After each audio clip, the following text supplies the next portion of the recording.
Hi everybody, welcome to the channel. This is going to be a video looking at two historical places that have previously been picked up by Rich Planet and Ross Broadstock at Britons in History. Now, what I'm talking about are the ruins of Garndiffaith and Lasgarn Woods. And I just want to show you, using the power of Google Maps, how close they are and the importance and significance on a geographical location, and how I believe this geographical location is extremely important to the Britons. So let's get down to it. So I'm using Google Maps and I'm going to go into 3D view. Now, if I look at this here, to some of you, this may be clear.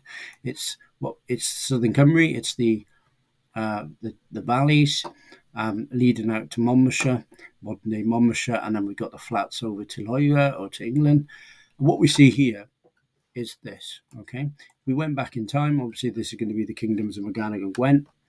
And what I'm trying to show you here is, as highlighted by Wilson and Blackett, the valleys were almost like a natural fortress.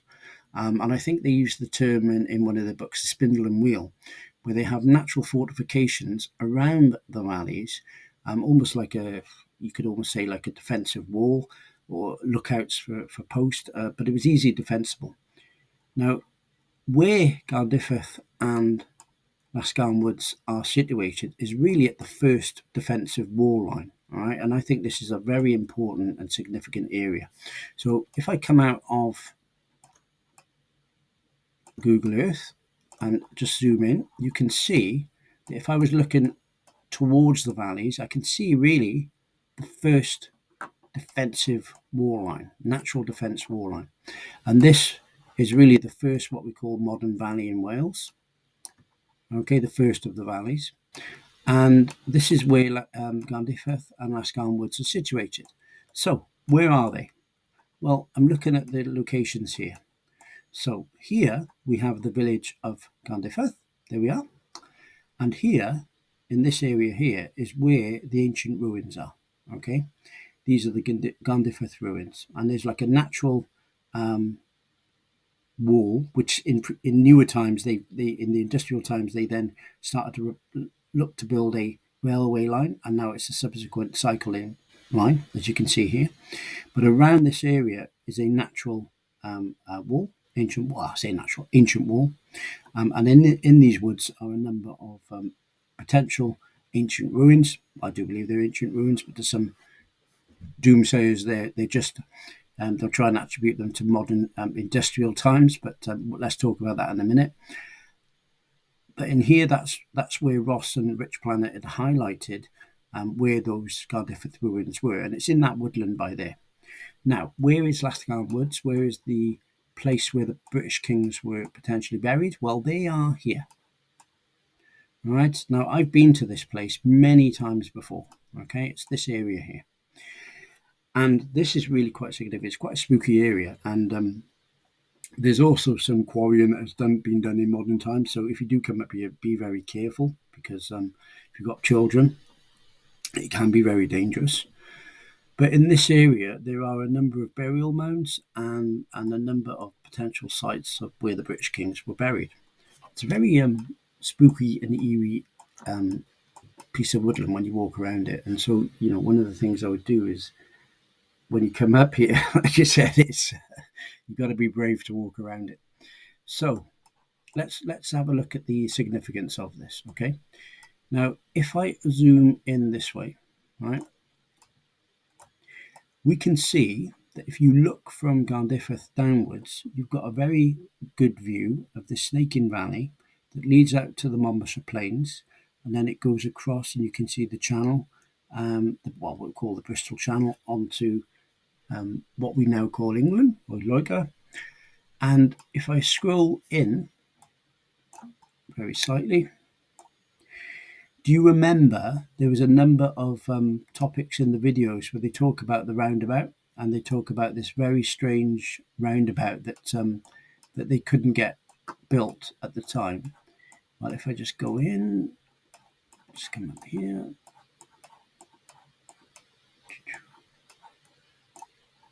There it is. Okay, so this here was that teardrop roundabout, all right? And if you look at that, it's bizarre, isn't it? Extremely bizarre. If I just go into Street View and have a look at that, I mean, that is odd, you know? So in the Rich Planet video, what they explained was there was potentially some fortification really underneath here that they couldn't then build the foundations of the houses on. So what they decided to do to get around it was they said, well, we'll just build this roundabout as a feature in the estate. And I think this is sometime in the 1960s. And that was a way of just getting around it. But it just, that really speaks for itself, doesn't it? And then if we come down from there, then we've got these this is where the ancient ruins are, in these woodlands by here. And if you look at Ross's video and Rich Planet's video, you'll see that they're walking through these particular this area and looking at the various ruins. Now, in future videos, we'll look at that. I'll get on the ground and we'll look in more detail and see what the current status of those ruins are. Now, if you listen to the doomsayers, and you know, people say that, well, there's nothing there, you know, you're just speaking rubbish. What they'll say to you is this here is a cycle lane, all right, or a cycle track, which used to be the railway track coming down from Blenavon down to the coast, okay, where they used to get the coal and bring it down. What they'll say to you is the ruins that are in here are just a side effect of the industrial era of the 17th and 18th and 19th centuries, and therefore what you're talking about is complete rubbish, and therefore you can't attribute this to the ancient Britons or even prior to that, going back thousands of years. So, you know, even prior to 500 BC. So this is what they you know, the doomsayers will say. Well, you know, I would say no, because if you do take a walk through here, you will see a significant difference in terms of the stone structures that are there, you know, compared to, say, further up the line, up this way. You'll see a significant difference, and it does look quite different, very different indeed. And there really is, you know, something there. You know, there is something there. I'd love to be able to do an archaeological dig up here, but you know, I don't think there's ever we'll ever get permission to do it. But again, you can see some of these ruins as you just go through. Now, if I come over here and look, let's imagine we go into the teardrop roundabout. Okay, so let's imagine that there was some structure here, some major structure here. Look at that. Okay, look at that. So I'll look from the teardrop structure again. Look at that commanding view all the way down that valley. Right, so imagine it's perhaps an ancient structure. It could be a temple, could be a fortification of some kind. It's perhaps you know, a massive megalithic kind of structure. You know, well, I say megalithic, but you know, it's a structure of some kind, going back to some period of time. And look at that. That is an absolute brilliant view, and really is very commanding. And here, to my left of the structure, is Lasgarn Woods, where we potentially have a number of burial mounds attributed to the British kings. Again, you know, I'm pretty much 100% convinced of this. It's a matter of trying to convince the mainstream academia. I don't think we'll ever get there, but that's, I'm afraid, one of the problems. So it really is a commanding view, and look at that, it's just absolutely beautiful. Now, if you go back, obviously, 1,500 years, 2,000 years, 2,500 years, of course, the landscape would have looked very different. Perhaps it would have been a little, you know, far more trees, who knows.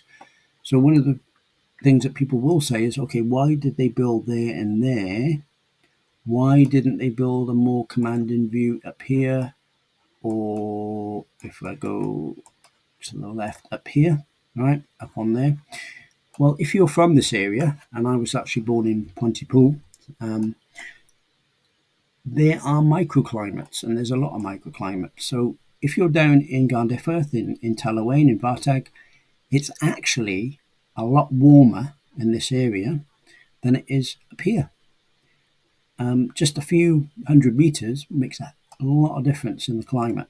And as you go up to Blaenavon, it gets drastically more colder. I mean, I could be in a summer's day in Garndiffaith or Bonnypool.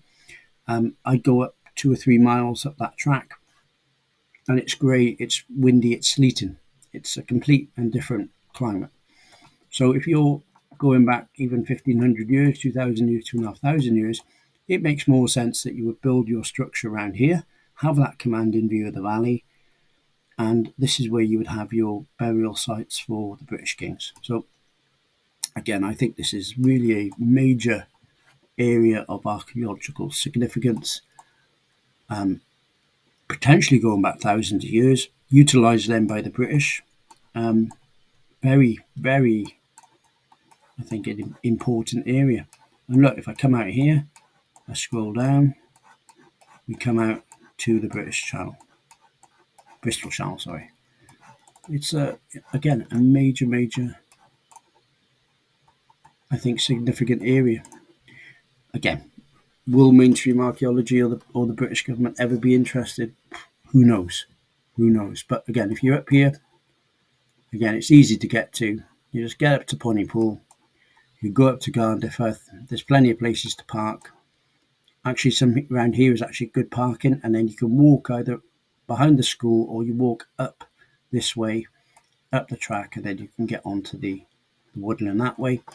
If you want to go down to Lasgarn Woods, you can park your car around here, Rising Sun Inn. That was highlighted by Ross in Britons in History.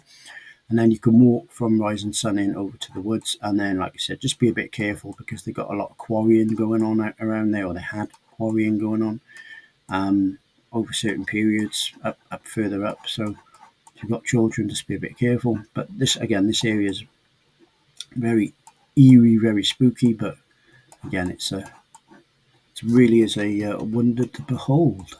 So I hope that gives you a indication of the geographic importance of this site, and you can see how that looks from the air and how important that looks. I think it's a wonderful,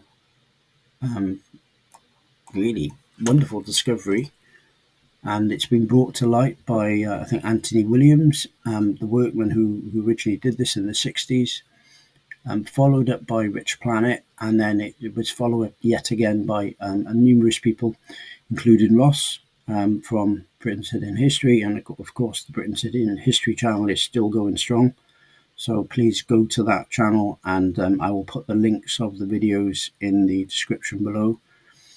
Unfortunately, Rich Planet's channel got deleted, but there are other links to the original video on the Garndiffaith Ruins and Lasgarn Woods. So I will put those links in below, but please do, if you're ever up this way, please do check them out. Thank you very much.